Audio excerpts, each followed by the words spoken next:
Serial झनक में एक के बाद एक नए ट्विस्ट आते जा रहे हैं।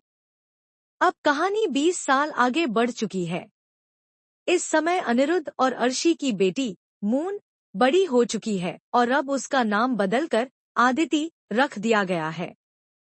वहीं दूसरी तरफ जनक और अनिरुद्ध की बेटी भी अब जवान हो चुकी है। उसका नाम जनक ने जनक ही रखा था, लेकिन अब गांव में लोग उसे नूतन के नाम से जानते हैं। कहानी में अब कई बड़े बदलाव देखने को मिलने वाले हैं। जल्द ही आदिति की एक प्रतीकात्मक एंट्री गांव में होने वाली है और इसी के साथ उसकी भूली हुई यादें फिर से लौटने लगती हैं। आदिति को याद आने लगता है कि उसने अपने बचपन के कुछ साल इसी गांव में बिताए थे और उसे नूतन, जो उसकी सौतेली माँ है, से बेहद लगाव था। अब आदिति चाहती है कि नूतन और उसकी बहन जनक, जिसे लोग नूतन ही बुलाते हैं, उसके साथ शहर लौट चले और एक नई जिंदगी की शुरुआत करें।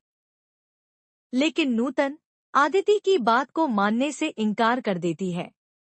वह आदिति से साफ कह देती है कि अनिरुद्ध ने जनक को कभी स्वीकार नहीं किया था और आज भी वह उसे अपनी बेटी के रूप में अपनाने को तैयार नहीं है। मैं नहीं चाहती कि मेरी बेटी को एक बार फिर उसी अस्वीकार और तिरस्कार का सामना करना पड़े।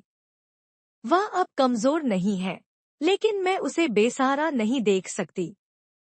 नूतन की बातें सुनकर आदिति बहुत भावुक हो जाती है। उसकी आंखों से आंसू बहने लगते हैं और वह जनक को गले लगाकर रो पड़ती है। उधर ऋषि, जो आदिति का प्रेमी है, पराशर की तलाश में गांव में इधर उधर घूम रहा होता है। वह नूतन और जनक से भी टकराता है, लेकिन उसे सच्चाई का पता नहीं चलता। अब देखना यह है कि क्या नूतन और उसकी बेटी जनक को फिर से मुश्किलों का सामना करना पड़ेगा। क्या आदिति अपने परिवार को एक कर पाएगी? और क्या अनिरुद्ध को कभी अपनी बेटी जनक को न अपनाने का पछतावा होगा?